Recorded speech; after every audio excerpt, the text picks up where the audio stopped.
In this video, I'm going to share 10 quick little tips to help you in your crochet or knitting life, so stay tuned.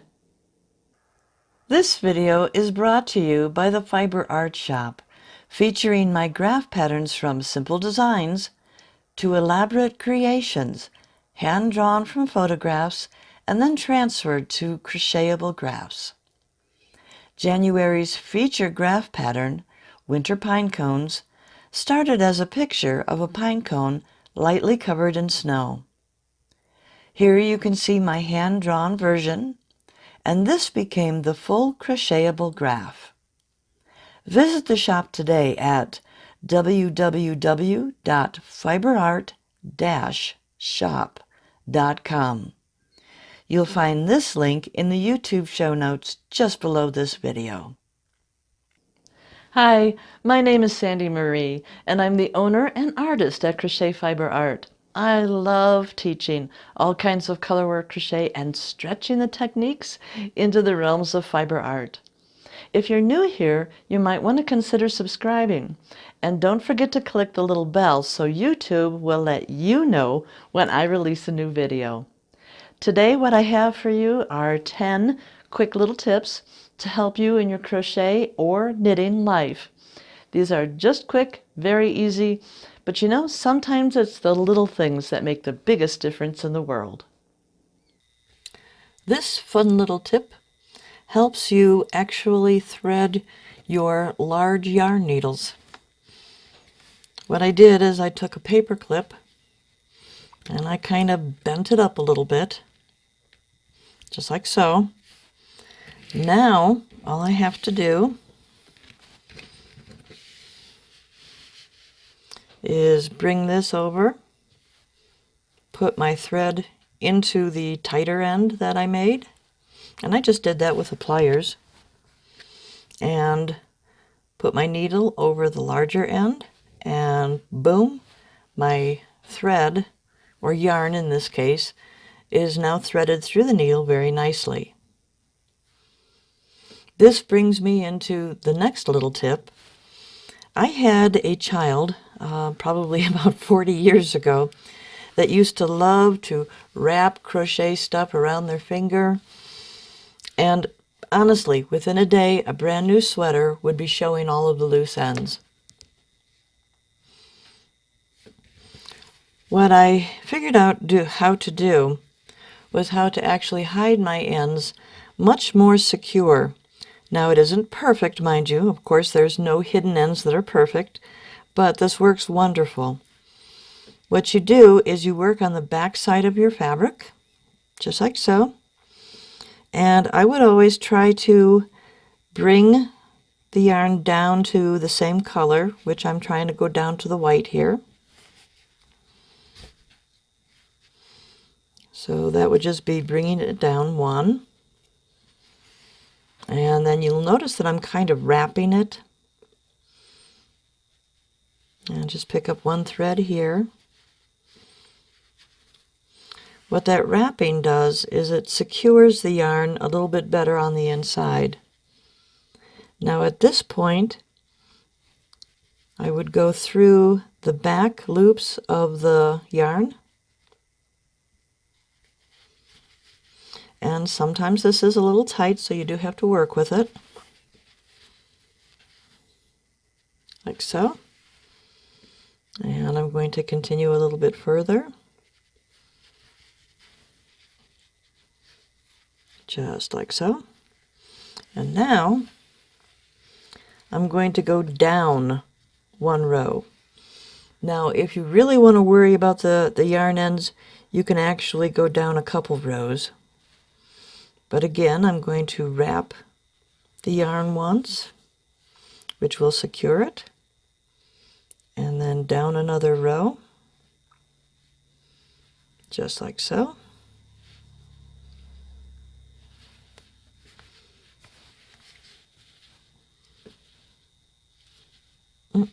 Here's one of the cases where it's a little bit tight. There. Now all I have to do with this particular yarn end is pull it tight and then cut right here, I could never understand why companies would make those special stitch markers for whatever you were doing, knit or crochet. Because the way I was taught, I wasn't taught to actually use something that I purchased. Stitch markers for me are bobby pins. They might be paper clips. You can use the little plastic tabs that sometimes come on bread wrappers. You can also use a safety pin, and sometimes if I know I'm going to be stashing the project, like making a very large afghan, I will use safety pins because safety pins close. When I had little children, I had those little safety pins that had the plastic top so that you wouldn't poke your baby. Well, I used those a lot until the last ones actually went away, but you have to figure that was like 40 years ago. And one of my favorites is a small hair clip. The reason I like the small hair clips, again, is especially if I'm going to store something, I can mark the stitch and I can clip it closed and it's going to stay put. So you don't necessarily have to buy stitch markers. You can, and some of them are really, really cute, and some of them I really like. But you have things in your own home that you can use to mark a stitch. So don't forget to look around your house and see what you have available. We have all had this happen. Tangled yarn. It can actually drive you nuts sometimes. But a friend of mine showed me a better way to untangle it. You see, I was always pulling on this side here, on the loose side, trying to untangle it and trying to make it better. And my friend said, no, you're doing it wrong. You have to pull on the side that is attached to the yarn itself. So it would just be an easy pull when you're doing it on the side that's attached to the yarn. I don't know why it works better this way, but it sure as heck does. And instead of making my tangles tighter, it's actually just releasing the tangles. Have you ever noticed how sometimes your crochet hooks tend to lose a little bit of that fun glide that it had when it was brand new? Well, you know what that's from?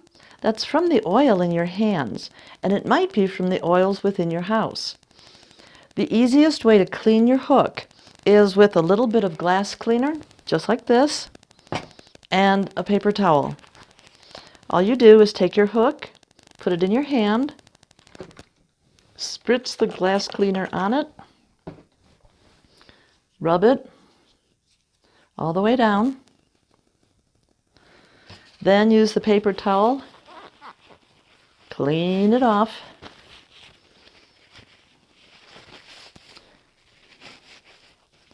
just like so. Let me clean off my hand here real quick. Nothing like the smell of glass cleaner. Now, you've cleaned the hook. What you've basically done is you've taken the oils from the house or your hands off the hook, and you know what? Glide is right back there. When I was a little girl, my grandmother used to give me special, wonderful little gifts that she had made herself. I loved getting the gifts, but there was something about getting presents from my grandmother that made things a little extra special. You see, when I opened up the present, they would smell like my grandmother, and that just filled my heart with so much love.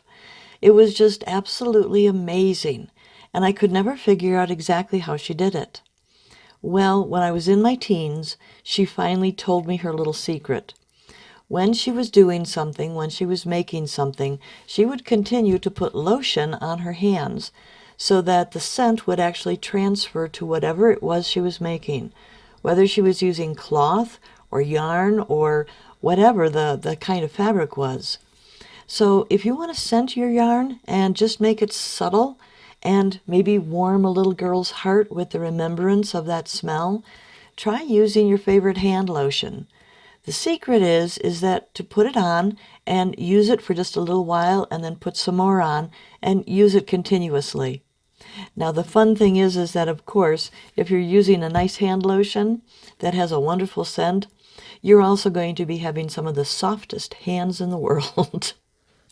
Another little tip that has really actually saved me money through the years, don't throw these little yarn ends away. What I do is I go ahead and I put them in a plastic bag, and then I just go ahead and seal the bag up, and then I store the bag along with my yarn stash. What I'm actually doing here is I'm collecting things that I can use as stuffing. So if I'm making little toys, I can go ahead and stuff it with some of the loose ends. If I'm making a pillow, I can wait until I have a whole big bag full and stuff it with the loose ends. Now the secret is to put the stuffing on the inside of an old nylon, and by putting it in an old nylon, you're not going to have little loose ends coming through, and you can use that to stuff little toys. For something like a large pillow, you can always find those pillow insides at any sort of craft store, and they're a heck of a lot cheaper than actually buying the stuffing. What I also do, just for a thing to remember about stuffing, is that even if I'm using the store-bought stuffing, I still get the pillow insides, and those are nice because I can just put that stuffing in the pillow, the inside pillow part, and zip it shut, and then put my actual crochet or knit over the top of it. You just slide that on the inside. And it works absolutely wonderful. It makes washing things wonderful, and you don't get the loose ends coming through.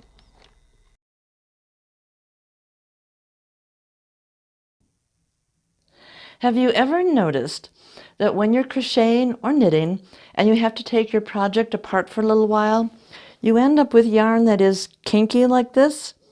And you know darn well that those kinky stitches just are not going to make it for the next project. There's a simple way to relieve the kink. Now, I can't take you with me into my kitchen because I have too many things set up here, but I do want to show you what it looks like after I've done this. What do? You steam it. Now, it's very simple just to put a pan of water on your stove and put a pair of gloves on so you don't burn yourself. Steam is very hot. And then just hold this over the steam, and what you'll notice is that this kinkiness, like this here, is going to go away. What has happened when you're knitting or crocheting is that you're actually compressing the yarn into the stitch. So let me go steam this, and then I'll be right back to show you exactly what this looks like. I just got back from my kitchen, and as you can see, the kinkiness is all gone. It only took me about 5 minutes to hold it over a pan of steam, and the kinkiness just kind of bled out. What I'm going to do is I'll include a picture of before and after, right after this little tip, so you can see the difference. Super simple, super easy. Just make sure and wear rubber gloves because steam is actually a little hotter than boiling water. At least it feels that way to me.